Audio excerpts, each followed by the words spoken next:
noite a todos, boa noite a todas. Nós estamos tendo mais uma vez a oportunidade para que a gente possa promover essa conversa no sentido de trazer cada vez mais conhecimentos, novos olhares, né, com relação aos temas aí que estão relacionados com o plano diretor. Esse evento é uma iniciativa do Conselho do Município, juntamente com o Conselho da Mobilidade.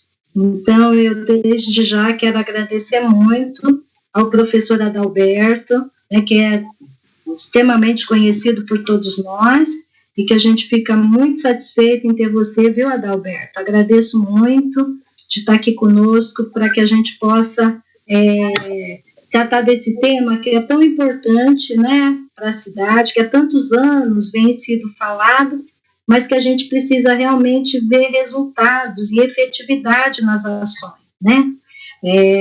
Então, nós sabemos que você tem um projeto e é dele que a gente gostaria de saber, e também as pessoas que estão aqui, várias pessoas conhecem bastante as questões da área central, então acho que vai ser um debate bastante interessante para todos nós, né? Não podia deixar de fazer uma fala, né, a respeito, infelizmente, do falecimento do ex-vereador, o Roque, né, uma pessoa que Nauru, com certeza, sempre teve muito respeito, muita admiração, né, e que, infelizmente, nos deixa hoje, mas com certeza, né, ele deixa aí também um legado bastante grande para todos nós. Então, meus sentimentos aí à família, em nome de todo o grupo, né, tá? E eu vou pedir também, Adalberto, que você faça a apresentação para a gente, das pessoas que estão aqui, dos convidados, que eu também agradeço muito a presença, viu? Tânia, obrigado pelo convite. Você sabe que quando você chama, para mim é sempre um prazer atendê-la, porque eu sei o quanto você tem um engajamento muito grande nas questões da cidade, sempre colabora conosco da universidade. Portanto, é muito prazeroso atendê-la, e principalmente em nome do Conselho do Município. Eu não poderia deixar de apresentar pessoas muito ilustres que estão prestigiando essa live, como a professora Geise Pascotto, que já trabalhou conosco aqui, que retorna à Unesp, a professora Maria Estela Bresciani, que coordenou um grande projeto nosso, que iniciou a nossa pesquisa no Centro-Oeste Paulista. Ela foi a coordenadora, ela é professora da Unicamp. O professor Vicente Del Rio, que é uma sumidade em desenho urbano, mora nos Estados Unidos, participou da primeira live, já veio a Bauru tratando desse tema, e que certamente será um dos parceiros no projeto que nós estamos em curso. Além de outros, e o próprio Gustavo Vidri, que é um aluno do curso internacional de Planejamento Urbano e Políticas Públicas, Urbanismo, Paisagismo e Território, e que se dispôs a colaborar comigo nessa apresentação. Nós chamamos, sempre quando vamos para um debate público e tem a ver com um dos temas que o aluno está desenvolvendo, nós chamamos para que ele participe ativamente, já que o Gustavo também atua na cidade. Eu achei importante a participação dele. Boa noite a todos e a todas. E o que eu preparei na nossa apresentação seria, de uma forma muito tranquila, mostrar como que esse projeto nasce a partir de pesquisa, e como que ele está se desdobrando. O projeto ainda não é um projeto pronto, porque ele requer também a participação da administração. Hoje nós tivemos o prazer de ter uma chapa eleita para a direção que comunga com esse projeto, que ajudou a construir essa proposta de projeto, e, portanto, a continuidade dela será muito importante. A Ferdi e o professor Juarez não estão aqui agora para apresentar, porque estão festejando a vitória, e nas próximas reuniões certamente estarão, porque esse é um projeto que vai além de uma proposta individualizada. Ela tem a ver com a Unesp, tá? Pode passar, Gustavo, por favor. Fiquem à vontade para perguntar e até mesmo para interromper, porque eu queria muito iluminar um percurso de pesquisa que é muito importante dentro de qualquer discussão de plano diretor.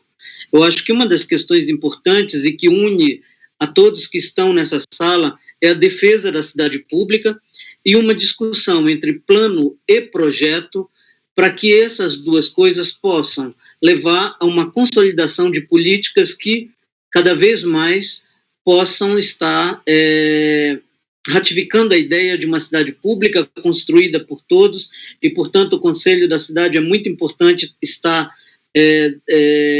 dentro desse processo. E eu, de certa forma, atendi a solicitação por ser o Conselho da Cidade. Logo, o que nós queríamos discutir são as fronteiras da relação entre plano diretor e projeto. O professor Vicente Del Rio, que está aqui, é uma das pessoas que certamente vai poder contribuir nesse debate. E não somente como forma de problematizar, mas iluminar algumas potencialidades que o centro, que a recuperação do centro, ela requer. Tá? Eu não vou mais falar, assim como eu sempre digo que eu não gosto de falar diagnóstico, eu também não vou falar mais regeneração, porque a professora Maria Estela Bresciani, que está na sala, me pediu explicitamente para eu começar entrar com o Wilson. Recuperação. Não, professor. Logo, a ideia de recuperação. É importante dizer que a primeira coisa que eu queria colocar é mostrar a importância da formação das cidades do Centro-Oeste paulista e da particularidade dessas cidades. São cidades que, algumas delas formaram-se antes da linha de trem, mas na sua maioria, 65% do estado de São Paulo foi ocupado a partir do desenvolvimento da ferroviária. Esse quadro que nós mostramos aqui, que está na tela, ele mostra o avanço das frentes das 4 linhas ferroviárias para o Centro-Oeste paulista e, portanto, o sistema ferroviário fundando cidades, reestruturando cidades, alterando toda uma dinâmica que já existia e, portanto, isso é muito relevante dentro desse processo de discussão sobre o centro dessas cidades do interior de São Paulo. Esse gráfico ele é resultado do projeto temático coordenado pela professora Maristela Bresciani e que mostra as várias fases desse avanço das denominadas franjas pioneiras porque um francês, o Pierre Mundègue, que primeiro estudou essas cidades dentro dessa dinâmica mais complexa, ele cunha esse termo mostrando essas fronteiras moles que pouco a pouco vão avançando e vão consolidando um processo de urbanização. Pode passar. É importante dizer que esse centro de Bauru, ele virou um grande entroncamento ferroviário. E a NOB, a Estrada de Ferro Noroeste, nada mais era que uma peça dentro de um processo econômico maior de ligação entre o Oceano Atlântico e o Oceano Pacífico. Portanto, a importância de Bauru, ela passa por esse viés. E a estação que nós vemos hoje, e o pátio ferroviário, que, de certa forma, ladeia esse centro da cidade, ele fazia parte desse complexo muito maior, dessa história muito mais ampla de um processo de urbanização dada pela Revolução Industrial. Dá para notar aqui que parte desse processo ele acontece justamente no sentido do interior de São Paulo, e ele se consolida por conta da interrupção do sistema ferroviário na parte da Bolívia, por questões não só econômicas, mas também geográficas, em função de estarmos trabalhando numa área muito montanhosa. Pode passar. A partir da década de 80, essas estruturas, na época obsoletas, elas começam a se colocar dentro da cidade como uma indagação, o que fazer, né? E não só Bauru, mas várias cidades, principalmente as médias, que tinham uma importância muito grande dentro dessa estrutura da linha do trem, começam a ter essa paisagem urbana, já que a cidade chegou, não só pelos lados do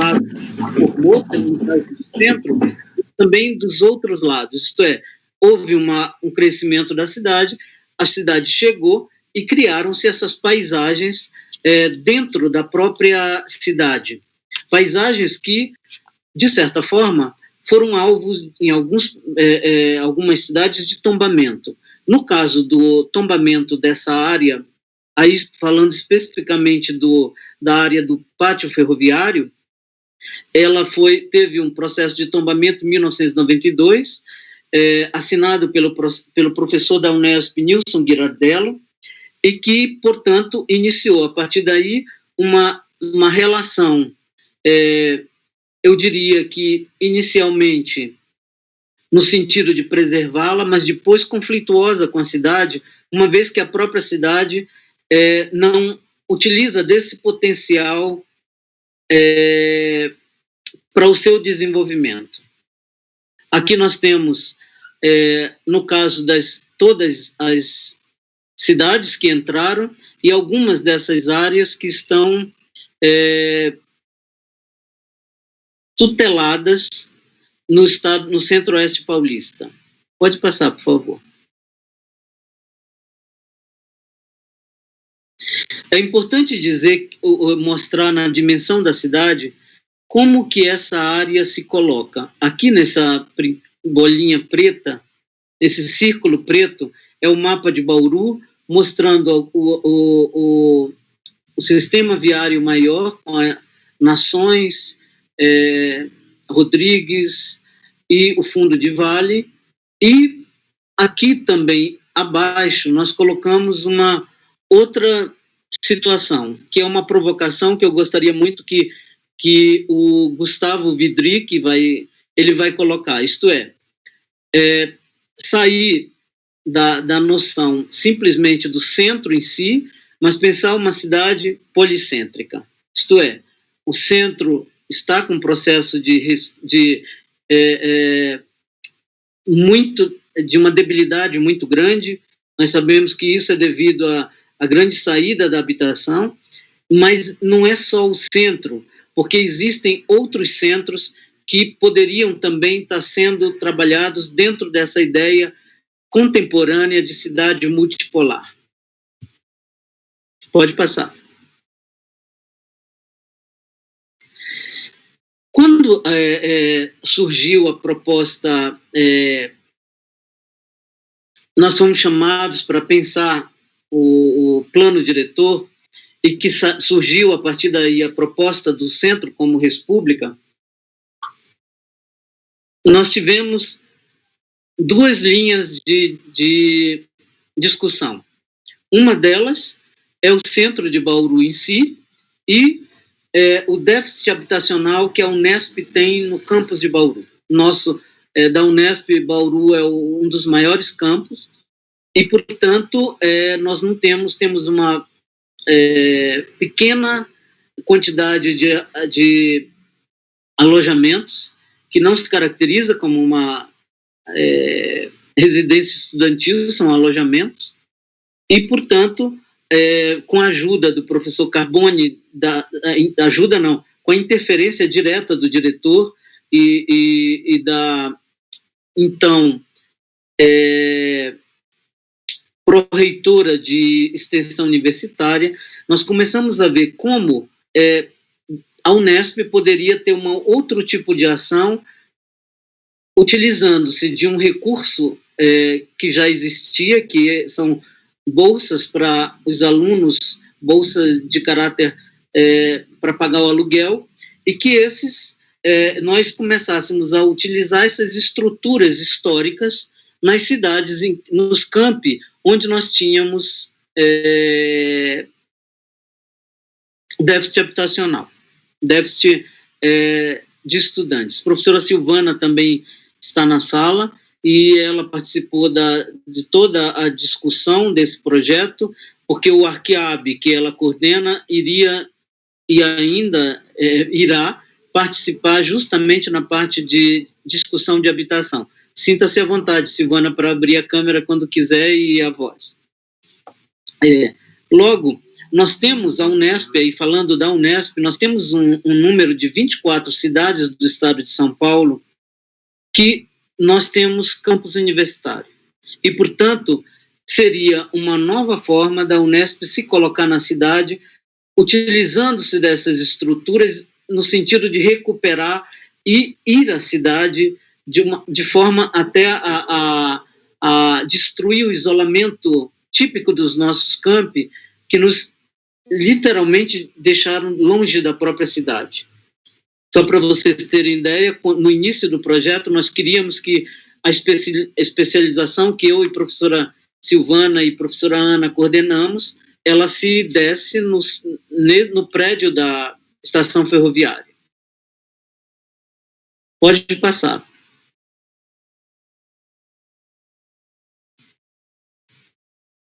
Gustavo, quiser passar? Logo aqui eu mostro o foco dessa área, já uma área sobreposta, não só o centro em si, mas esse elemento aqui, que faz parte do processo de tombamento do Condefat. Ela é tombada pelo Condefat e, portanto, ela tem certas regras para utilização. Pode passar, Gustavo. Gustavo? Algumas situações aconteceram que levaram justamente a esse projeto. Isto é, do projeto temático, depois eu entrei num doutorado como professor visitante de patrimônio na Sorbonne e entrei, quando voltei, retornei como representante da Unesp no Condefat. Quando eu estava, durante o mandato que eu estava, houve uma solicitação por parte do prefeito para revisar esse tombamento. Revisar o perímetro de tombamento, a área em questão, que é uma área muito grande. E, por indicação dos próprios conselheiros, eu pedi vistas do processo, não para contestar o processo, mas para fazer uma pesquisa que pudesse embasar qualquer ação explorando a relação da área com a cidade atual. E descobrimos alguns trabalhos que registravam, na época, um mapa de uso do solo da cidade de Bauru. Isso na década de 90, tá? Esse é um desses mapas, e é importante dizer que esse mapa ele trabalha com manchas de quadra e não com lote individualizado, o que gera uma leitura um pouco diferenciada dos próximos que vocês vão ver. Pode mostrar o próximo. Importante dizer que nesse mapa mostra um centro muito plural ainda, com várias atividades, e os outros setores ainda muito habitacionais. Esse é o recorte dessa área e da sua envergadura no próprio centro. Pode...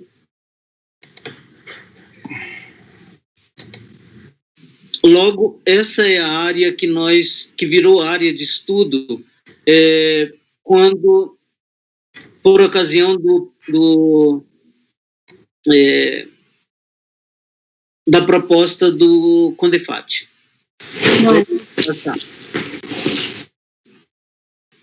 Pode passar, Gustavo. aqui nós fizemos, esse é o uso do solo da década de 90, pode passar, é o recorte daquele mapa anterior.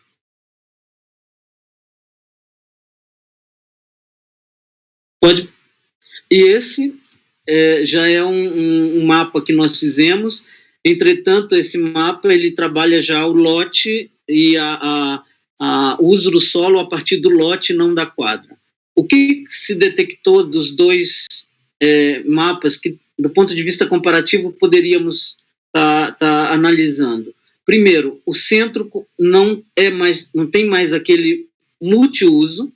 Entretanto, os bairros começam a ter uma pulverização de outros usos, principalmente em alguns vetores que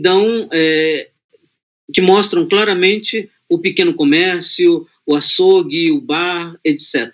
Isto é, você começa a ter um tecido para a parte dos bairros mais misto, e no centro ele começa a perder a habitação. Isto é, existe uma saída da habitação do centro. Pode passar. Por outro lado, o perímetro de tombamento, que é esse que está em vermelho, ele, no próprio tombamento, ele tem não só o perímetro, como também ele tem tombamento individualizado em alguns dos edifícios, gerando o famoso 300 metros de entorno. O que isso, de entorno da área envoltória, o que isso levou a área e na sua relação com a cidade anos depois? Pode passar. Esses são os círculos da área de tombamento, mostrando exatamente as bordas da área, do qual o centro é uma delas. Pode passar? Pode passar também. Ah, não, para aí. É interessante que, quando nós vemos esse perímetro, mostra o quanto ele já tangencia não só as áreas de planejamento pensada para a cidade, as áreas principalmente centrais e mais do centro expandido, mas quando nós pegamos o vale o vale do qual o sistema ferroviário se implementou e começamos a abri-lo no sentido de analítico, ele começa a ter uma escala de quase inteira a cidade. Isso é muito interessante de visualizar, isto é, uma escala territorial que poderia ser pensada como o ponto de conexão dessa multipolaridade. Pode passar.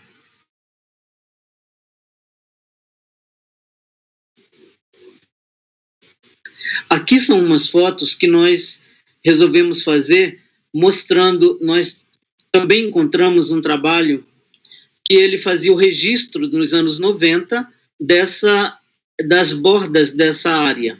E nós localizamos a câmera no mesmo ângulo para mostrar as transformações desse perímetro.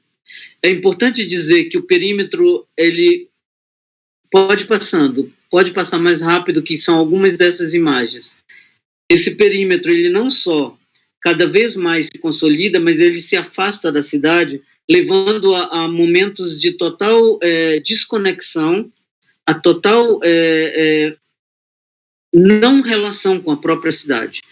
Nós fizemos algumas entrevistas em que a rua acaba na própria área e que tem um muro físico dividindo a área do tecido urbano. Isto é, a área em si acabou virando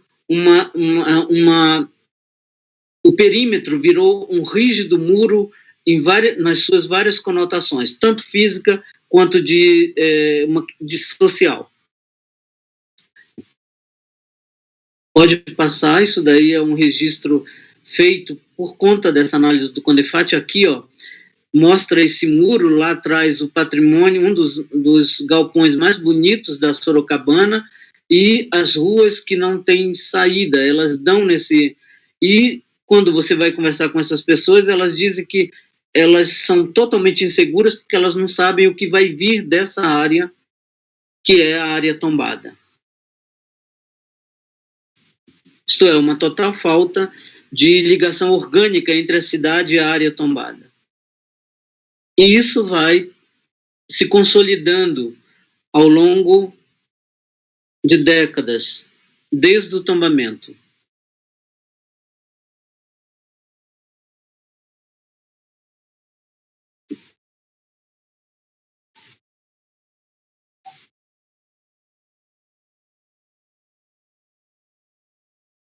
Essas são as imagens, pode ir passando, Gustavo.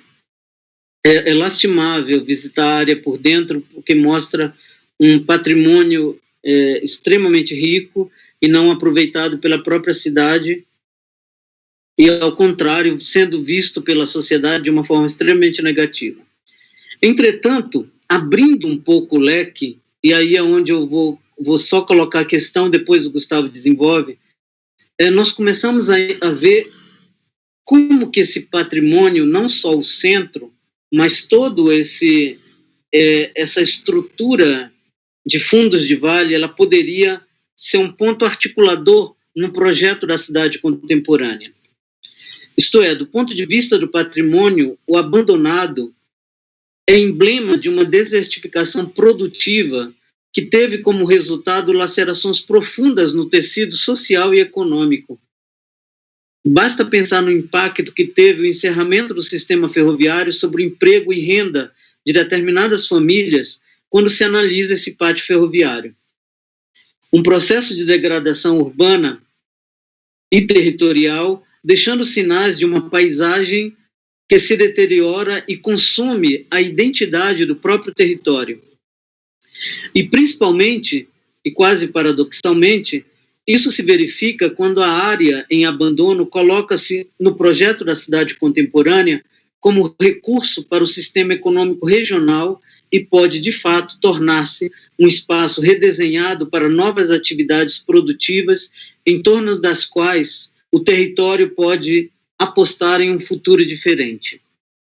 Nesse sentido, esse mapa mostra os vários equipamentos urbanos da cidade que poderiam estabelecer uma nova conexão com as bordas desse vale, fazendo com que essas bordas, que são hoje totalmente viscosas, não sabe-se o que pode fazer, o que não pode fazer, na dúvida não se faz nada, né? Mas bordas ativas que pudessem não só estar recuperando o centro, mas as várias centralidades numa estrutura policêntrica na cidade como um todo. Pode passar, Gustavo. É importante dizer que essa área sempre é alvo de muitos projetos, e nós temos 2 projetos elucidativos para mostrar 2 questões importantes colocadas na área. Esse projeto é um projeto do arquiteto e urbanista José Cláudio Gomes, que foi a tese de pós-doutorado dele, no qual ele constrói essas bordas elevadas e trata esse grande espaço como um novo centro. Esse projeto é da década de 90 e, portanto, datado. O fundo de vale, que tem problemas muito sérios de alagamento, ele coloca como uma grande área impermeabilizada com as faixas de circulação no pavimento inferior. Mas tem um diferencial importante dentro desse projeto que vale a pena ressaltar, que é nessa lateral que dá para o centro, que ele vai chamar de muro de habitação. Ele vai verticalizar, reforçar a ideia desse perímetro, mas ele coloca como um muro habitacional. Nos outros laterais são torres de serviços, partes públicas, etc. Nessa parte superior da imagem, que tem uma curva com uma espécie de borda elevada, é uma complementação dos bairros, gerando escolas, e na própria área do patrimônio, que é esse centro onde os edifícios estão mais destacados, com fundo marrom, ele cria uma conexão com a cidade real. Isto é, ele estabelece um novo programa. Guardadas as devidas questões, resultado daqueles anos, que uma laje impermeável hoje é impensável, existe uma complementação programática com a cidade que vale a pena se debruçar. Por outro lado, pode passar o próximo. A iniciativa privada sempre quis também trabalhar essa área com esse tipo de intervenção, mas visando também uma habitação dentro do parque. Pode passar. Isto é, nós temos aqui a área inteira do qual o centro faz parte dela, e dentro dessa problemática do centro como república, que nós colocamos a questão central, uma reinvenção do centro, na realidade é reinvenção do centro à luz de um policentrismo que uma cidade de 300, quase 400 mil habitantes não pode se furtar de estar discutindo dentro de qualquer instituto, secretaria de planejamento e etc. É uma cidade que não pode se permitir já tratar o centro como algo isolado. Aqui nós temos algumas imagens dessa área, e a importância dela dentro de um processo de planificação urbana e territorial. E as áreas de alagamento, a união dos fundos de vale e as áreas de alagamento, que em qualquer projeto que pudesse ser feito para essa área teria que ser levado em consideração. Por isso que eu chamei a atenção no projeto do professor Cláudio Gomes, que já não dá mais para pensar naquele tipo de proposta. Mas é importante dizer que aquilo é uma proposta datada e muito paralela ao antigo, que já é antigo, o Parque do Vale do Anhangabaú, que acabou de ser destruído pela nova proposta em curso. Aqui mostra justamente os setores que essa área mais expandida pelos fundos de vale ele agrega, e eles vão se sobrepor aos grandes setores de planejamento, eu acho que 11 setores de planejamento da Prefeitura Municipal. Agora eu abro a palavra para o... ainda não. Logo, nesse sentido, nós avançamos na pesquisa e fomos ver não só da área, mas a questão do centro em si e dos imóveis que, de certa forma, foram alguns totalmente abandonados, né? Fizemos uma pesquisa para ver a capacidade do centro de estar absorvendo novos atores. E essa pesquisa mostra um número elevadíssimo de prédios vazios, de prédios, não necessariamente eles são patrimônio, mas também de prédios que são tombados, que estão com uso totalmente obsoletos. Uma faixa de 200 imóveis, entre patrimônio, vazios, em desuso, e com várias características, várias diferenças de físicas, alguns totalmente recuperáveis, outros já estão caindo, num total descaso com o patrimônio e também com o próprio centro da cidade. Essa pesquisa foi realizada já pela equipe da Unesp também, e começamos aqui também a fazer essa pesquisa dos equipamentos públicos, que poderiam, de certa forma, estar sendo acionados dentro de uma estrutura maior. Pode passar, Gustavo. Agora eu passo a palavra para o Gustavo, porque ele justamente vai tentar mostrar o quanto a área, dentro de uma estrutura mais ampla, ela tem a ver com uma discussão um pouco de policentrismo e a cidade média contemporânea. Gustavo, com você. Boa noite a todos. Indo um pouco adiante das colocações do professor Adalberto, vou seguir um pouco visualmente, mostrar o que seria essa ideia de policentralidade, seguindo esse eixo da ferrovia. Uma das marcas tradicionais das cidades brasileiras é a fragmentação do território urbano. E o que é isso, né?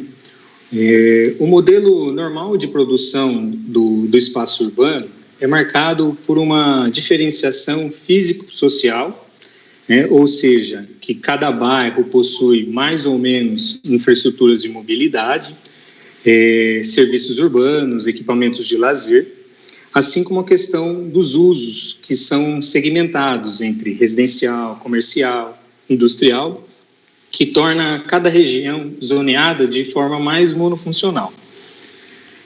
Além disso, essa produção do espaço urbano se dá de forma extensiva, que significa, né, ocupando a cada tempo uma nova área do município. Então, nesse exemplo de algumas imagens em sequência, né, com um recorte que seria dessa área do centro e o trecho a oeste da cidade, mostrando esse leito da ferrovia, é possível ver que o centro da cidade, com aquela implantação da quadrícula clássica. Em seguida, a forma como essa quadrícula é defletida nesses loteamentos adjacentes, se adaptando à geografia e também aos trilhos. E, por último, esses demais loteamentos, em que já há uma diluição da quadrícula e até, em alguns casos, a implantação de arruamento curvilíneo, mostrando essa sequência, portanto, como seria essa dinâmica de produção do espaço urbano. Assim, essa cidade tradicional é composta por diversas frações de território urbano. E talvez o problema mais emblemático dentro desse quadro de fragmentação interurbana seja quanto aos deslocamentos, né? A questão da mobilidade, onde o centro, como é o caso de Bauru, se perfaz como um poder estruturador de comércios e serviços, ao mesmo tempo que acumula o deslocamento tanto de trabalhador quanto de consumidor, os quais, inclusive, dificilmente moram nessa região, mas geralmente consideravelmente distantes, como o próprio professor Adalberto já falou, desse esvaziamento de moradia no centro. Então, essa imagem mostra a descontinuidade desse tecido urbano, né, a cada vez que ele vai sendo rebatido ou transformado, e que existe, para além da distância, também uma descontinuidade na infraestrutura viária, como no serviço de transporte, que faz com que, em inúmeros casos, seja necessário um deslocamento no sentido do centro para depois retornar ao bairro, como nessas linhas tracejadas, né, que ensaiam um pouco esses tipos de movimentos. Nesse sentido, existe a ideia de que a cidade contemporânea deve ser pensada não como um centro, mas com suas múltiplas centralidades. É lógico que isso não significa negar essa configuração físico-morfológica histórica do centro, como o Adalberto mostrou, mas no mesmo sentido de uma diversificação dos usos dessa região, também se reinventar as porções mais periféricas. Esse desenvolvimento do conceito de policentralidades dentro de um plano de atuação da cidade poderia refletir em um antídoto para essa dispersão funcional e a descontinuidade territorial. Então, essa implantação, né, dessas zonas monofuncionais também acarretam numa fragmentação, ocasionando também esse maior deslocamento para acessar as outras regiões que são dotadas de determinada necessidade. Essa policentralidade pode se dar tanto nas áreas tangentes ao centro, como, né, nesse centro expandido, como o professor estava mostrando, dessa pesquisa do Laboratório Cito e com os alunos, mas também é factível que ela se esparrame pelos bairros periféricos, trabalhando sua identidade, qualificando seus espaços públicos, compreendendo maior a demanda de estrutura para a atuação do poder público, de modo a reforçar as centralidades intraurbanas. Então, aqui, né, essa imagem esboça um exemplo do que seria o desenvolvimento dessas outras centralidades, a qual seria, né, de acordo com a identidade e característica de cada região, e a partir dessas policentralidades, estabelecer novas relações com o entorno e com os demais polos, que não só aquele do centro histórico. Há muitas possibilidades de desenvolver essa ideia, e uma hipótese que nós estamos iniciando a pesquisa dentro da pós-graduação é a de se utilizar como campo de intervenção do território justamente os pontos em que há uma descontinuidade da infraestrutura da malha viária. Ou seja, né, analisar os mapas, a cartografia de arruamento da cidade e ir grifando onde esses nós, né, essas rupturas do sistema de mobilidade estão localizadas e pontuar como possíveis locais de intervenção. E, a partir daí, né, buscar uma leitura da identidade do local, como que seria a problemática, né, qual é a carência de estrutura e dos serviços, de modo que se planeje projeto específico para aquela área. Isso, inclusive, se eu não estou errado, professor, né, seria até um exemplo do urbanismo de canteiro. E aí seria essa a ideia, né, de se expandir o centro e de se trabalhar essas outras centralidades. Ótimo, Gustavo. Então, essa era a discussão que nós queríamos colocar para vocês. Na realidade, é uma discussão para ampliar o debate, já que tem pessoas tão ilustres na sala. Nós gostaríamos mais uma vez de agradecer a todos e colocamos-nos à disposição para perguntas e sugestões e intervenções. Fiquem à vontade. Boa noite, pessoal. O sistema é muito parecido com o Zoom, com o Meet, né? Para fazer uma ordem e utilizar a ferramenta de levantar a mão, que a gente vai passando a voz. Alfredo, fica à vontade aí para fazer a pergunta que você tinha. Pronto, vocês estão escutando? Boa noite, Alfredo? Sim, estamos. Tá, eu vou começar rapidamente. Professor Adalberto, eu já tive a oportunidade de ver algumas palestras suas, tá? Lá no CMB, conheço toda a trajetória. Eu sou titular do CMB, justamente da área central. Então eu vou colocar 2 pontos aqui para eu não me perder, porque quem mexe com a área central é bem corajoso, porque ali é um campo minado de todos os lados, né? Então, deixa eu me esclarecer. Eu não sou da área de arquitetura nem urbanística, então me desculpe, viu, professor? Talvez eu fale alguma coisa aqui como um observador. Eu moro no centro e trabalho no centro. Então, gosto de observar áreas centrais, tanto a minha aqui em Bauru, quanto a de outros lugares que eu frequento. Então, eu vou falar como observador, não vou usar termos técnicos. Me desculpe.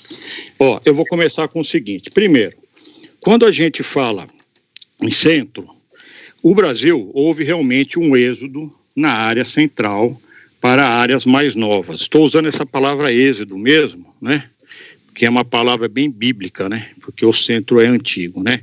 Porque o brasileiro, em modo geral, não foi só em Bauru que aconteceu isso, ele prefere o novo. O antigo é fora de moda, é isso, aquilo, não dá status, ele vai ser tido como um cara pobre se ele morar no centro. Muito bem. E os prédios também, alguns estão desatualizados. Aí o que acontece?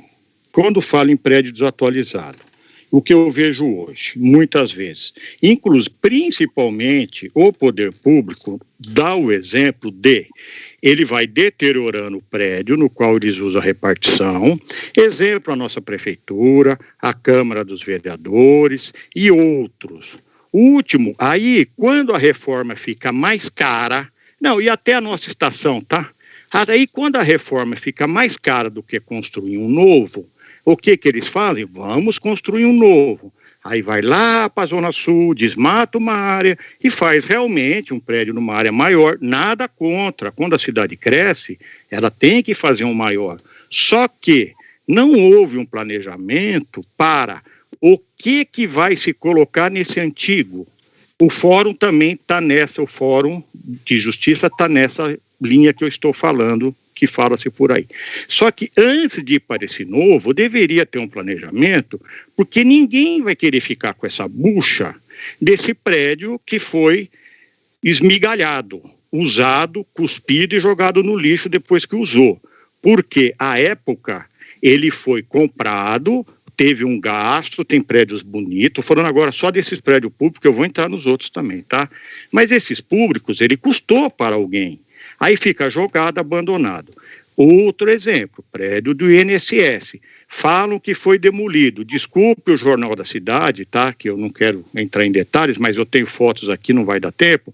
Colocou-se a notícia para se vender. Prédio do INSS que é tombado foi derrubado. O promotor mandou. Não foi o prédio do INSS, o prédio está lá. É aquele anexo ao fundo, onde estavam moradores de rua, que era tipo uns alojamentos. Mas a foto que saiu no jornal, se não me engano, no começo do ano, foi prédio do INSS. Que dó, que dó, que dó. Enfim, o prédio do INSS hoje ele trabalha só no térreo, toda a parte de cima ele está sem utilização. Aí voltamos aos mitos de Bauru. Dizem que está sem utilização porque se colocar peso ele cai. E isso é o que falam, como aqui tem muitos mitos. O último exemplo de prédio público, esse foi o único que eu vi a prefeitura. No caso, parece que o prédio não era da prefeitura, mas enfim, houve uma solução onde era o prédio da Receita Federal, na 13 de maio, quase esquina com a Bandeirantes, que ali era o Cursos Brasil. A Receita Federal foi para o Estoril 5, atrás do Estoril 5, aonde essa população tem que se deslocar até lá. Tudo bem, o prédio da 13 de maio estava pequeno, obsoleto, etc, etc. A Receita tem dinheiro, ganhou área da prefeitura no Estoril 5, que fez um lindo do prédio, nada contra. Mas, por sorte, eles conseguiram encaixar, antes de fazer essa mudança, a Justiça do Trabalho, que estava na Araújo Leite, lá em cima, perto lá da praça lá perto do aeroporto, aonde também eu não sei o que uma Justiça do Trabalho vai fazer num lugar, ficou vários anos lá pagando quase 20 mil de aluguel. Agora ela foi para o prédio da Receita. Foi o único caso que eu vi um planejamento antes de um órgão público abandonar o navio, depois que está esbagaçado e cuspido, arrumar outro. Foi o único caso. É lógico, aí você vai falar, puxa, mas a Câmara cresceu, ela precisa de um lugar novo. Eu não sou contra. Eu quero deixar bem claro que eu acho que tem que ter um planejamento. A prefeitura é outro caso, tá? Que o prédio da prefeitura está obsoleto. Concordo. Mas se você tirar a prefeitura de lá hoje, da Praça Cerejeiras, o que vai montar lá? Eu não sei de nada, mas é o que acontece na realidade, coisa que em outros países não é assim. Porque os gestores vêm cuidando do prédio. Aí hoje o que acontece? A reforma fica cara. Faz isso numa planilha, vamos construir um novo. Para que vai ficar reformando o prédio da prefeitura, onde o banheiro cheira esgoto, tá? Mas acontece que ele foi feito, foi gasto um dinheiro e vai ficar lá abandonado, como está outros.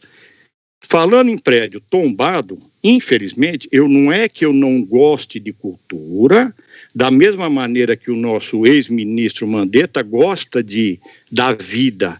Vamos preservar vidas, vamos preservar a cultura. Só que a nossa lei não funcionou, porque mais que 90% dos nossos prédios tombados, eles não teve função social nem para, aí você fala, para o proprietário e nem para a população. Porque você podia estar falando, você está defendendo o proprietário. Não. Me fala o que a população ganhou com esses prédios tombados. Só ruína, dejeto de lixo, noia e etc. Eu tenho tudo fotografado, tudo certinho, tá? Um ou outro. O único prédio que realmente está em condições, tanto para o proprietário quanto para a sociedade, é o querido Pagani, onde é a Drogasil, porque é uma empresa grande, reformou o prédio, está na Batista, num ponto excelente, onde todo mundo quer alugar. E ele foi tema da empresa que está fazendo aí, e colocou essa linda foto e maravilhosa. Realmente é o único, só que eu acho que nós devemos ter mais de 40, 50, nem sei quantos mais, tá? Então, é um exemplo. Dos outros, eu não sei o que a sociedade ganhou. Se alguém depois puder me explicar, me fale. Nem vou falar o dono do prédio, porque o dono do prédio é o que menos apita. Muito bem. Tirando a parte do Êxodo, eu vou falar do EIVE, tá? No qual eu estou participando. Vai para quase 7 anos que todos os EIVs são em áreas, são mais em Bauru, a realidade de Bauru, não teve muita indústria, a Tânia está aqui, que eu acho que pode concordar, são mais prédios de apartamentos residenciais. Algumas outras Unimed, eu acho que na área central talvez só Unimed, mas em Bauru geral foi mais Build, MRV quase total, Vita, Casas Populares, a Suan, etc, etc. Ou seja, construtoras grandes, de luxo e para os moradores de baixa renda. Ótimo. Só que quando ele vai fazer isso numa área nova, onde ele vai desmatar, não estou discutindo, estou falando de desmatar, porque o centro, para mim, hoje eu estou contando como a Duque para baixo, para mim está abandonado, está obsoleto. Deveria ter deixado construir, verticalizar primeiro até a Duque e depois ter subido, mas tudo bem. O que acontece? Esses EIVs, eles estão pagando quantias milionárias. Aí toda a região é beneficiada, porque ele vai fazer lá uma praça, ele vai iluminar, ele vai fazer asfalto, ele vai fazer isso, ele vai fazer o DAE, esgoto, tarari, tarari, tarará. Aí esses proprietários de áreas nessas regiões falam, nossa, a prefeitura não está gastando nada, eu não tenho, olha, porque são contrapartidas e mitigações. A prefeitura não está gastando nada, mas eles estão sendo contemplados com esses empreendedores que estão gastando. Como o centro não tem nenhum projeto, e pelo jeito que depois eu vou falar das leis que estão aqui, não vão ter, então o centro não vai ter ninguém colocando dinheiro. Porque outro dia eu fui criticado porque falaram que a prefeitura ia jogar dinheiro em galinha morta lá no centro. Não é que a prefeitura vai jogar dinheiro em galinha morta, ninguém está querendo dinheiro de galinha morta. A questão é que o centro, já que ninguém pode construir nada no centro, e depois eu vou dizer por quê, e estão construindo em outros bairros, porque a tendência está sendo jogado dinheiro nos outros bairros, entre aspas, indiretamente pelo poder público, porque o poder público que exige. Então, viu, Tânia, está uma incoerência, eu estou falando Tânia porque a Tânia também é do EIVE, tá? Então, quando a pessoa dos outros bairros fala, não, prefeitura não está pondo nada aqui na frente do vilarejo, ou sei lá da onde, ou da comendadora, seja do que. Quem está colocando, desculpe eu citar nome, porque é para ficar mais explicativo, é a Build, é a MRV, é nananá. Sim, mas através do poder público, porque se ele não exigisse, esse cara não ia gastar. Então não vem dizer que a prefeitura não está pondo dinheiro, porque faz hospital, faz isso, faz aquilo. Muito bem, então quanto ao EIVE, o EIVE está servindo, sim, para fomentar outras áreas, a não ser o centro, porque o centro não está tendo investimento, porque você também não vai obrigar o fulano a construir no centro. Agora, segundo artigo, eu falei do EIVE, né? Falei do Êxodo, é só mais um que é muito interessante, que o último aqui, eu não sei se ele faz, é a lei de uso e ocupação de solo, não sei se vocês devem conhecer, acho que sim. Eu não sei se ele está mais para o Antigo Testamento ou para um livro de piada, porque ele é de 1982, fazem 38 anos. Quando eu li a primeira vez essa nossa lei, eu até culpei o finado prefeito Sbeggen, mas depois eu pensei, o prefeito também, em 1982, não tinha como prever que não ia ter mais máquina de escrever. Inclusive, essa lei aqui, por coincidência, ela é toda transcrita por datilografia. Para quem gosta ou nunca viu, porque com 38 anos tem muita gente que está participando aí do plano diretor, que eu acho que não era nem nascido nessa lei aqui. Mas, enfim, eu falei, não, mas o prefeito não tem culpa. Eu acho que o culpado, se é que tem, né, não sei, seria porque ficou 38 anos uma lei sem ninguém fazer nada na área central. Ou seja, hoje essa lei, ela engessou totalmente o centro. Exemplo, lá pode ter escola de datilografia, ela pode, porque lá eles colocaram o que podia ter, o que não podia, não sei nem se é por aí que se faz uma lei, tá? Ela pode ter loja para se vender luva de pelica, ela pode ter cutelaria, ela pode ter selaria, ela pode ter conserto de novo de máquina de escrever, vitrola, certo? E tem até coisas que são até atuais e não podem. Exemplo, escola de línguas, de inglês, etc. Não podem, não sei por quê, tá? Ela pode ter tobogã, pode ter lá no calçadão, eu estou falando do centro, tá? Agora eu estou brincando com o calçadão. Pode ter rink de patinação, tá? Esse tal do tobogã, que eu nem sei se ainda existe isso, e etc. Odontologia, ela pode ter o profissional que trabalha na frente e mora no fundo, porque hoje são clínicas, a realidade é essa, clínica do povo, clínica popular, que o cara paga lá 20, 30 reais, certo? E eu tive um caso que eu acompanhei, onde a empresa queria vir para Bauru, porque o cara comprou um franchise, e quando ele entra no site dessa empresa, que ela está em 500 cidades do Brasil, inclusive Argentina, Paraguai, etc., fora do Brasil, o que acontece? A empresa indica para você procurar a área central. Porque o público desse dentista odontológico de 20 reais, apesar que é bonito, tudo, é uma modernidade, é igual Uber, é uma modernidade, é barato, mas é bom. Ele não vai querer montar lá na Getúlio, porque não é o nicho dele. Aí ele vem para a área central não deixa montar esse tipo de atividade, entre aspas, comercial, tá? Não deixa. Escolas, essas de EAD, tipo, se fosse uma Anhanguera, a Baixa Augusta, outro dia eu fui discutir, as pessoas acharam que eu estava falando da Oscar Freire, eu estou falando da Baixa Augusta, onde tinha o hotel Caesar Park, fez uma faculdade da FAM, que faz parte desse grupo da Anhanguera, tarará. Aquilo começou a revitalizar aquela Baixa Augusta, e hoje lá está se montando no Hotel Cadoro, etc.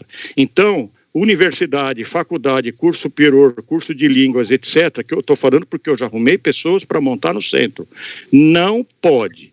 Então, quando a gente fala em revitalizar, ou seja, reconstruir ou reformar o centro, como que nós vamos fazer isso se nós não temos lei? Então, eu gostaria de deixar um pedido aqui, antes desse famigerado plano diretor e essa lei de uso de solo aqui, fazer, antes de sair tudo isso daí, se pudesse imediatamente mudar essa lei de 1982 e deixar as pessoas montarem comércio na região comercial, porque o cara pode montar tudo isso em região residencial, em região nova. Eu estou descobrindo isso agora, me desculpe, eu pensava que na região central era para montar atividades comerciais, clínicas, faculdades da vida, mas está ao contrário. O cara pode montar lá na José de Viziaello, na Comendador não sei das quantas, mas não pode montar na área central, foi onde começou o Bauru. Então eu não entendo isso daí. Onde é centro não pode montar coisa central. E onde é mata, tá uma brigaiada doida, pagando milhões aí, eu não entendo isso. Muito bem, eu acho que poderia mudar essa lei, não sei se por decreto, por alguma coisa, porque eu já vi que essa do plano diretor, não sei nem se vai para frente, tá? Aí, se for olhar como realidade, eu falo porque eu trabalho lá, eu estou todo dia lá. Agora eu vou dar por que acontece. Toda reunião que eu vou, a CIB, CDL, prefeitura, blá, blá, blá, blá, blá, blá, blá, blá, blá, todo mundo dá soco na mesa e fala, o problema do centro é camelô.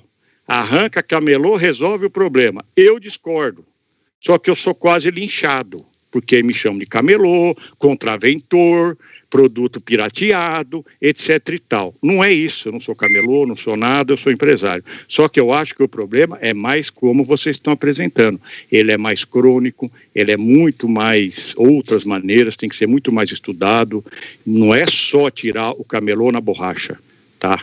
Existem outras coisas para serem feitas. Você tira o camelô e você quer colocar uma faculdade, uma clínica, não pode, então é melhor acho que deixar até o camelô mesmo, porque acho que ele está até certo. Tá? Enfim, para terminar, um exemplo, por exemplo, hoje gritante, pontos de táxi. Pegam quadras e mais quadras. Vou dar exemplo em frente ao Magazine, só lugar, eu vou dar exemplo top que era para estar bombando, porque tem uns lá que nunca teve ninguém, não sei nem porque tem. Casa Bahia, Magazine Luiza e mais uma outra rua ali nas Arias, você não vê nem de 1 a 2 táxis, você vê o quarteirão inteiro sem ninguém poder utilizar. Nada contra o táxi. Mas se hoje a realidade, o táxi não está usando, por que não transformar aquilo em outra coisa? Mesmo porque os táxis têm os seus aplicativos, 99, 92, seja lá o que for. Essa é uma questão. O camelô... Bom.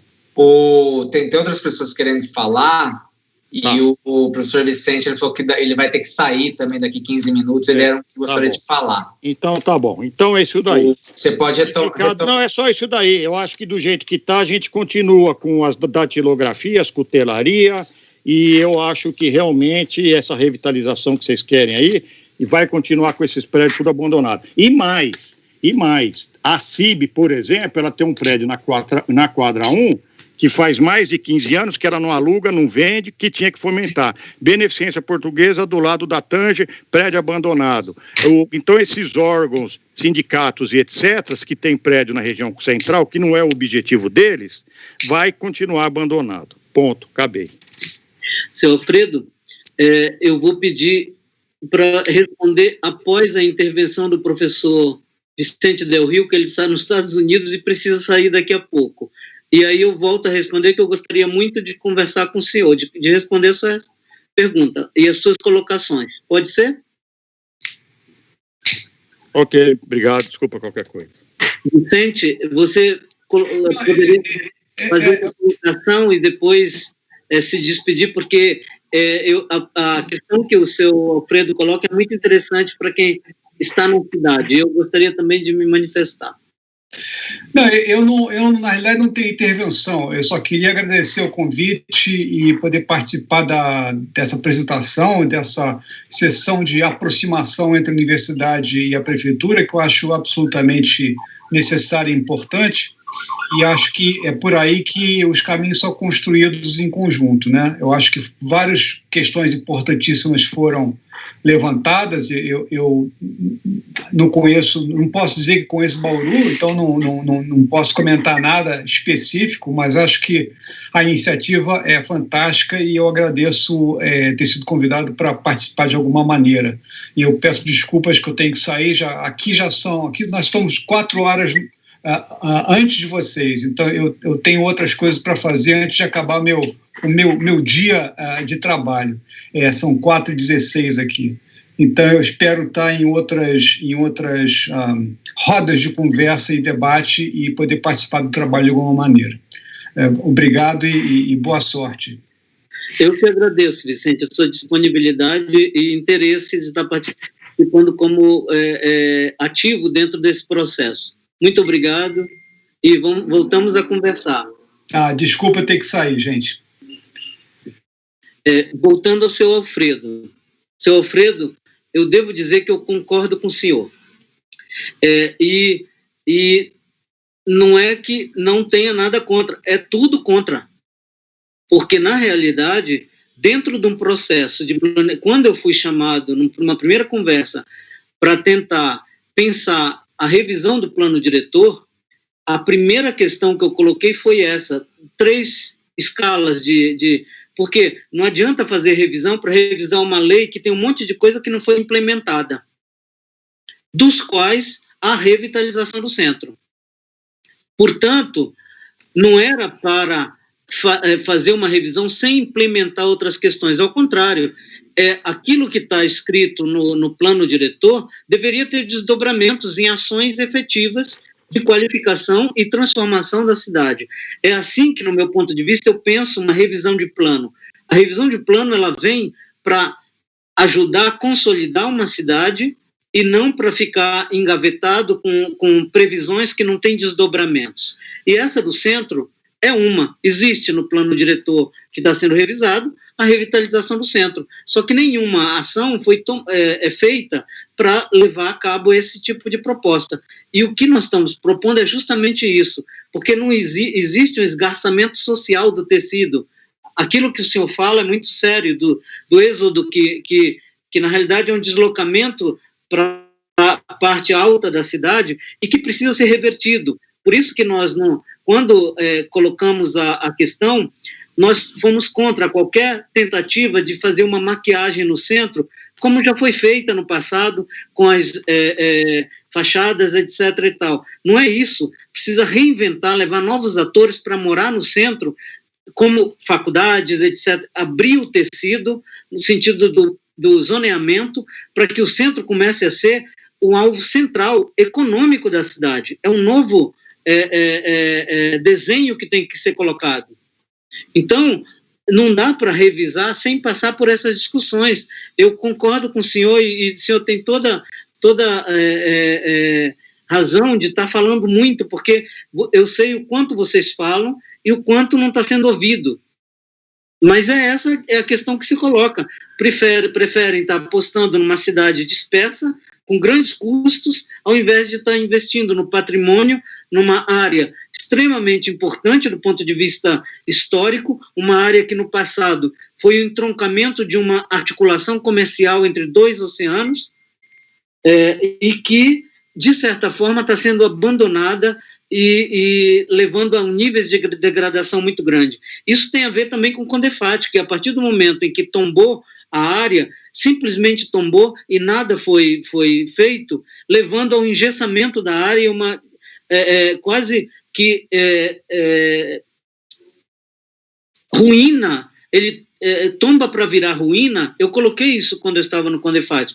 Logo, é importante deixar muito claro, quando tombar, tem que ter política pública que leve a consolidação daquele tombamento não como uma ruína, mas como ele participando dentro de um processo da cidade contemporânea, econômico, cultural e etc. Eu concordo com o senhor, parabenizo pela sua fala e devo dizer que, infelizmente, nós não estamos à frente, não temos poder algum, senão como universidade, está criticando isso e está levando a cabo um projeto que, no meu ponto de vista, com a nova direção que acaba de se ganhar hoje, nós vamos ter muita força para levar adiante.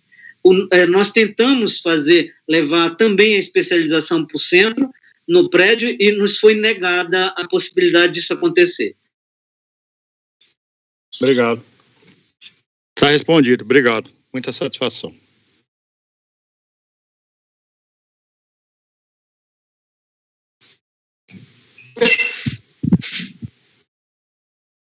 Tânia, você que tinha levantado a mão, você vai fazer fala? Vou fazer sim. Tá ouvindo? Tá ouvindo, Gá? Tá, ótimo.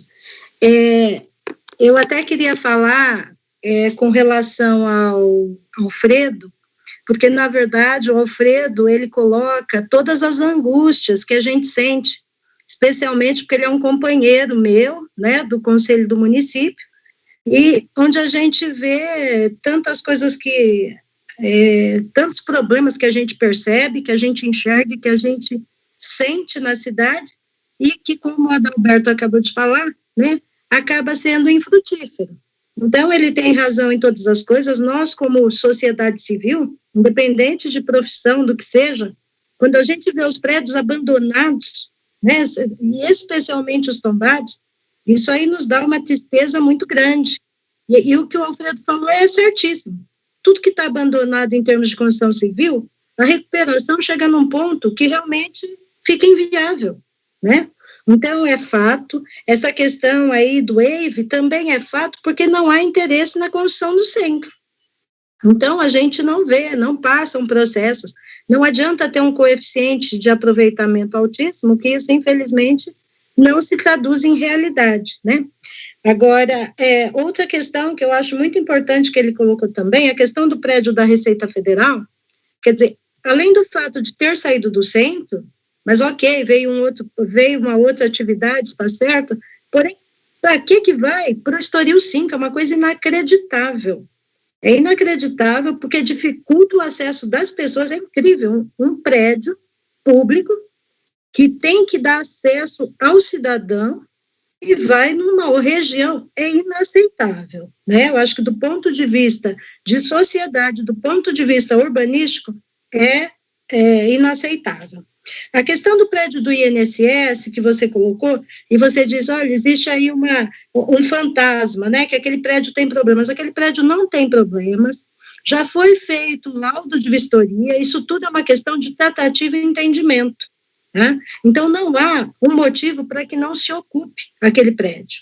Então, acho que nessa nossa situação de analisar, pensar no centro, é impossível não pensar em alguma negociação com aquele prédio, é impossível, né?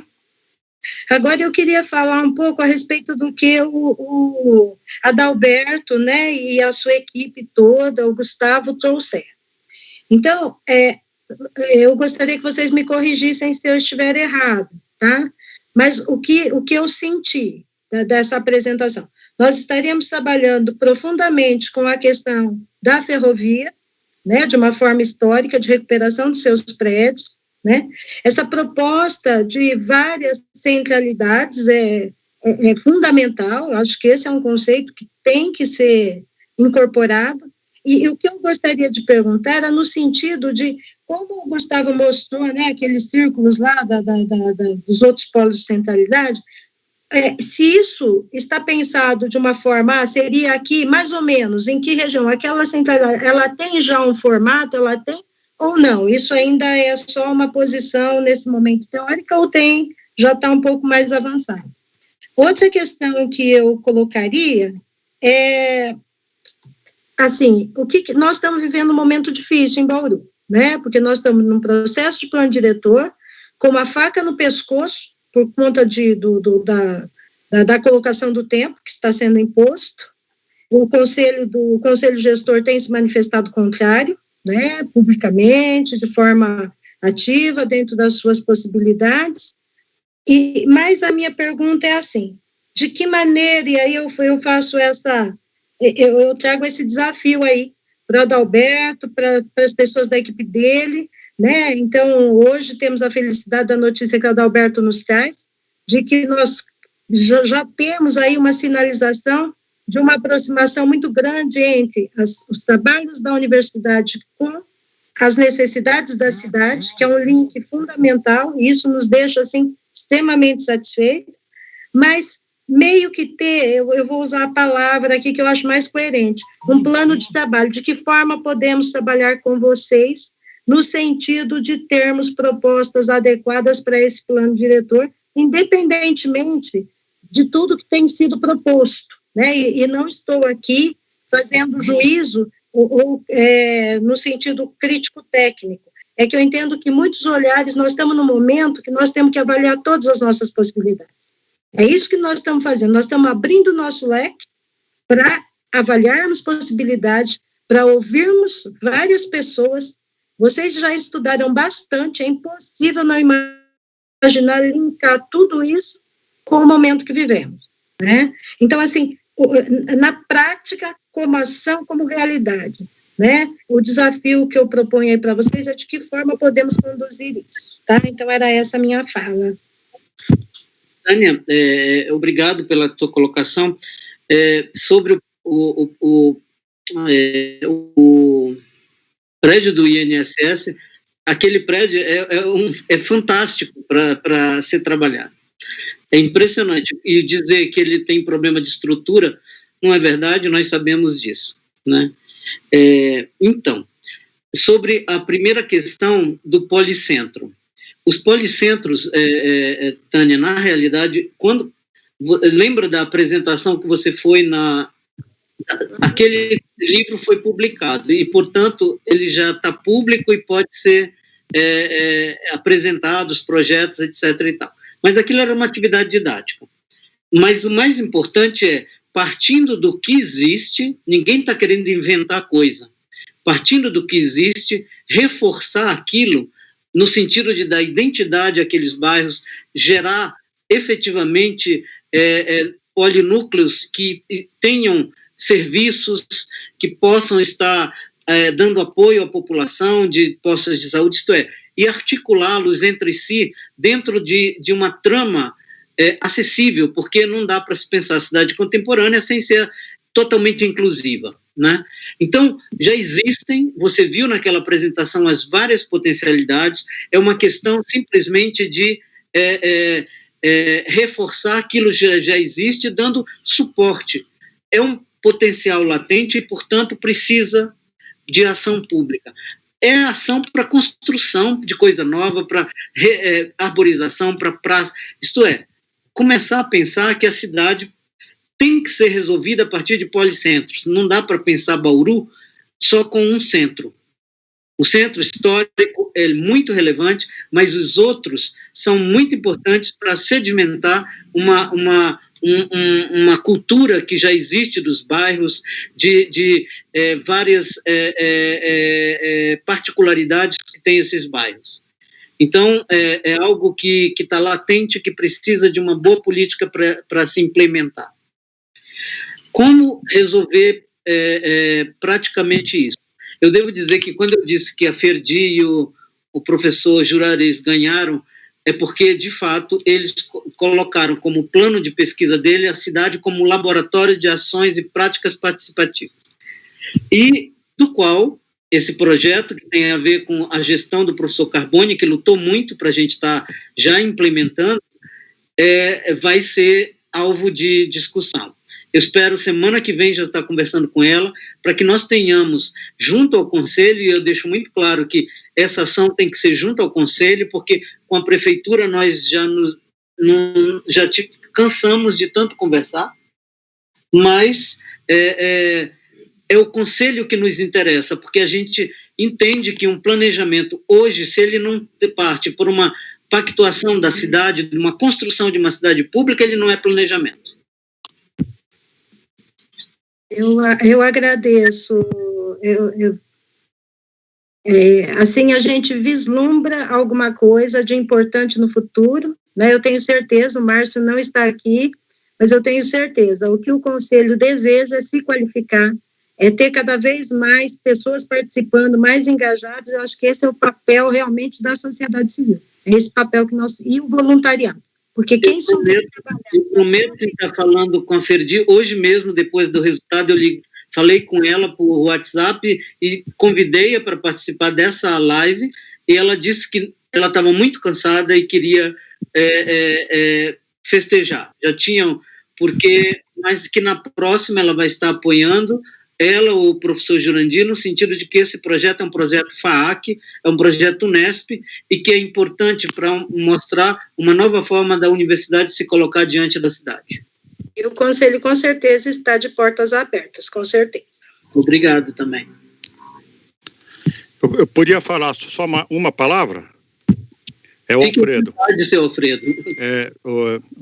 Eu queria só agradecer a todos do ramo, arquitetos, professores, etc., porque, sabe, eu falei com muita ênfase, etc., porque eu vivo aquilo no dia a dia, né? Mas eu queria agradecer porque vocês, queria tirar meu chapéu, porque para ser um arquiteto que queira trabalhar numa área central em Bauru, tem que ter muita coragem. Tá, então desculpa eu não ter agradecido, porque realmente é mais fácil uma área nova, que está tudo limpinho, nada se construiu, você faz o que você quer. Então tiro o chapéu para vocês, tá? Muito obrigado por vocês estarem tentando ajudar, porque eu sei que não é um trabalho fácil que vocês vão enfrentar. Obrigado. Mas seu Alfredo, obrigado. Nós somos da universidade pública e nós não podemos, nós temos que dar apoio para consolidar uma cidade pública. Esse é nosso dever. Portanto, repensar a cidade de Bauru, ela tem que passar por uma revalorização do centro, uma reinvenção do próprio centro. Não dá para Mas é um trabalho difícil, viu, doutor? É um trabalho difícil. Mas senão vira brincadeira. E nós não estamos para brincar, não.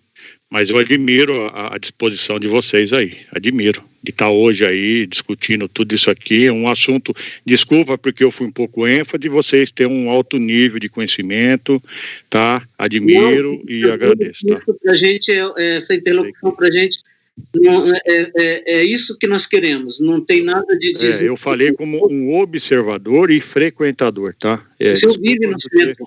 Eu vivo lá, então eu sei que vocês são estudiosos, merecem a minha admiração, tá? Era isso daí. Muito obrigado. Conosco. Obrigado mesmo, viu?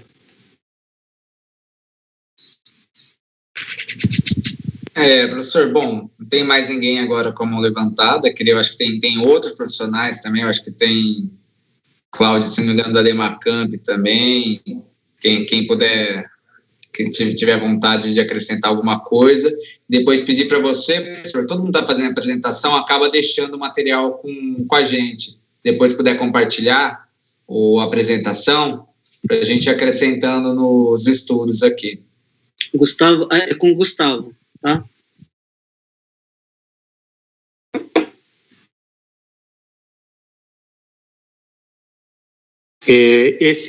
O arquivo pode ser passado por e-mail?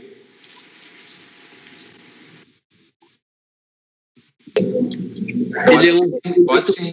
Ele é um arquivo muito grande. E qual é o e-mail que a gente encaminha? Gustavo, mandei no chat. Eu vou aproveitar, então, para fazer mais uma pergunta, Adalberto. Com relação à questão da moradia, estudantil, qual era o formato, ou qual é o formato dessa intenção? Então, são os alunos que já têm lá uma bolsa, que tem um auxílio, pelo que eu entendi, tem um auxílio, poderiam estar ocupando...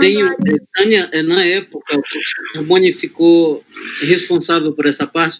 Existe um aluguel social que a Unesp pode repassar aos alunos. E, portanto, dentro do projeto, esse aluguel social iria estar fazendo com que os alunos fossem para o centro. Obviamente que isso teria que ser, o centro teria que ser reinventado até do ponto de vista estrutural. Lembro que na época em que o Jornal da Cidade divulgou a primeira matéria sobre o centro, algumas pessoas que moram no centro, que têm patrimônio no centro, me ligaram no sentido de dizer, olha, eu moro no centro, sou sozinha e agora tenho vários quartos, e isso seria muito importante para pensar coabitações, etc. e tal. Algumas, inclusive, já fizeram isso com antigas empregadas, isto é, dividiram a casa e para que uma dê apoio à outra dentro desse perímetro colocado, né? Então, não é simplesmente aquilo que as imobiliárias querem. Se é imóvel no centro, nós temos, nós vamos dar... Não, é repensar o centro com uma regulação possível para que os estudantes possam ir para lá, criarem uma cultura nova de centro, reinventar mesmo, e não só eles, como várias outras pessoas, a partir de uma valorização. E é importante dizer que nós colocamos os estudantes como atores desse processo, não por outra coisa, porque, de fato, você morar na cidade, tem estudante que vem para cá e não conhece a cidade, ele vai embora fim de semana e nunca foi ao centro da cidade. Por outro lado, uma das questões importantes é dizer que Bauru, ela é um polo estudantil, e que isso nunca foi colocado de certa... Se vocês notarem os ônibus que chegam das outras prefeituras e lotam as ruas laterais às universidades, aos campos universitários, é impressionante.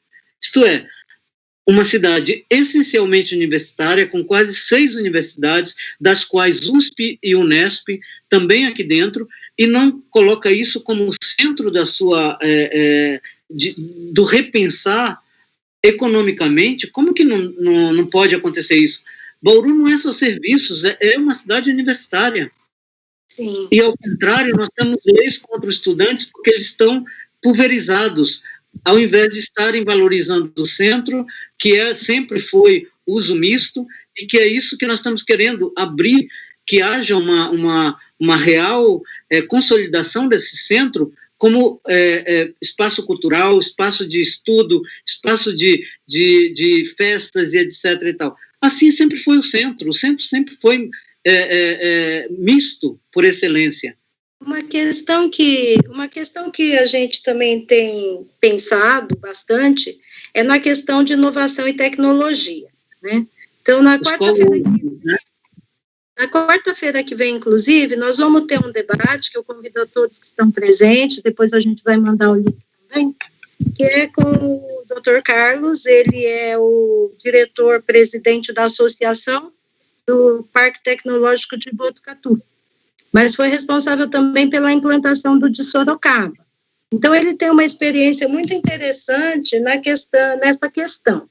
E uma coisa que a gente tem questionado, assim, né, que a gente debate um pouco, é essa situação de que muitas vezes quando você fala assim, vai ter um parque tecnológico, também requer locais como infraestrutura, com todas as questões adequadas, e tudo que se pensa em construção, naturalmente, que depende de verba, e a gente sabe que a nossa capacidade de investimento é muito baixa, e que se não houver um forte trabalho em busca de recurso extra-orçamentário, também não será feito, né? Tanto que nós tivemos uma live já com o Chico Maia, né?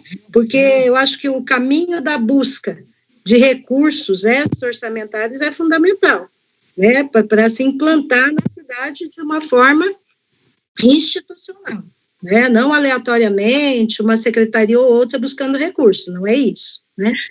Tânia, você teve uma experiência muito grande ouvindo duas prefeitas de cidades, uma de 300 mil habitantes e outra de 5 mil habitantes. Sensacional. Pois é.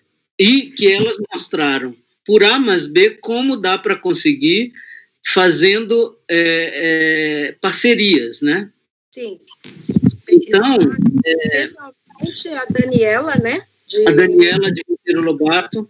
Incrível, e se tudo der certo, ela vai estar aqui também debatendo conosco, trazendo, já conversei bastante com a Daniela, né, para ela trazer justamente essa experiência, né, de como é possível fazer, porque muitas vezes a gente acostuma que não faz, né, isso acaba se tornando até uma naturalidade, o que não é possível que a gente pense. Não, e sempre acha que falta dinheiro, precisa de muito dinheiro, né?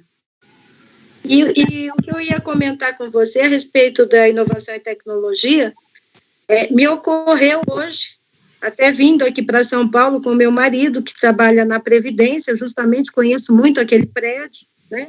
E que está com 5 andares parados, né? E é um prédio tombado, quer dizer, tem mais esse detalhe, né? A questão de ter ali um centro de pesquisa, inovação e tecnologia, né? Porque se nós tivéssemos os estudantes ali na região central, talvez fosse uma união, um link muito adequado, né, para se pensar e trazendo coisas muito diferentes para a área central, né? Aquele prédio é uma relíquia, você quer saber da arquitetura moderna. O professor Samir Hernandes, ele trabalha ele tem grandes levantamentos daquele prédio, vou avisá-lo, porque seria muito importante começar com esses prédios ícones do centro de Bauru e começar um tipo de ocupação. Mas você sabe, Adalberto, uma coisa que me chama a atenção é que a prefeitura aloca tantos prédios, ela aluga tantos prédios, eu não entendo, porque eu acho que ela devia estar até no plano diretor isso, que a preferência seja a alocação dos prédios tombados, porque seria uma forma, né, de compensar o proprietário, dar a função social que o prédio necessita e movimentar o centro da cidade. Então, eu acho que tem muita coisa aí por se fazer, né? Sim, está no plano diretor. Nós pusemos, por exemplo, isso no plano diretor de São Manuel.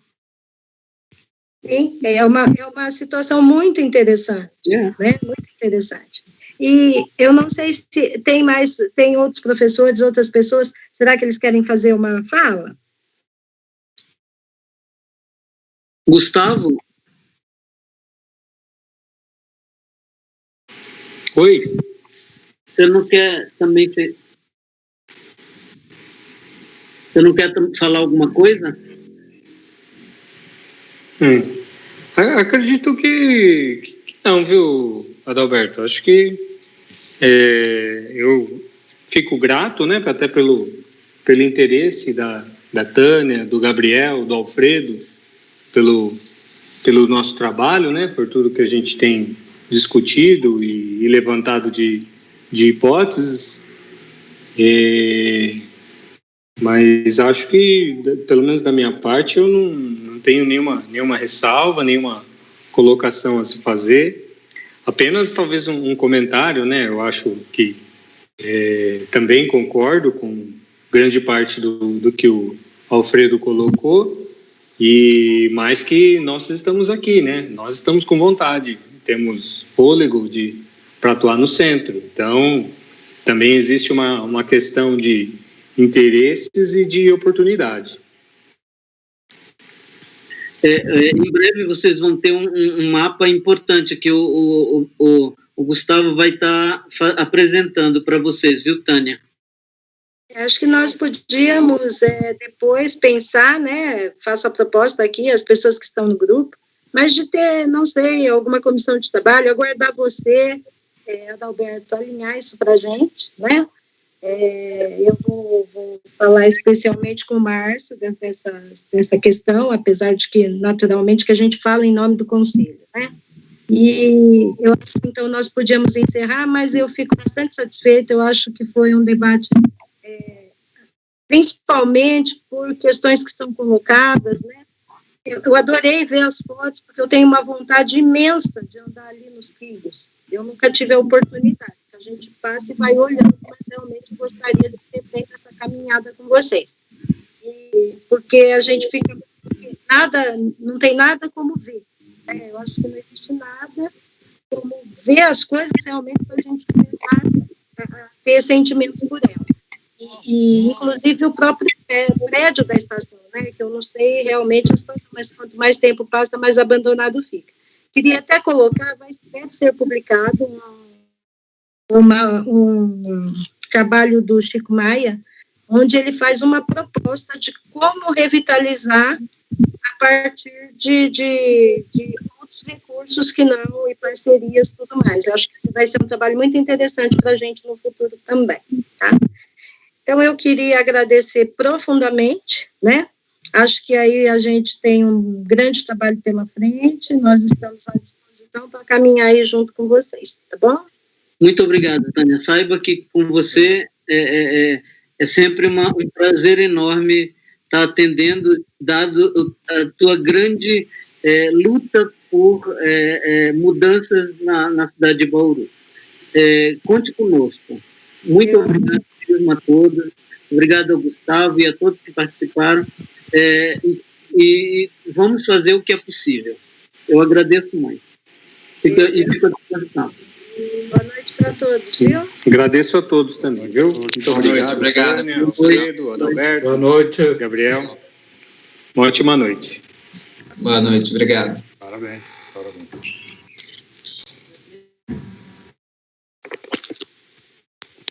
Tá terminando.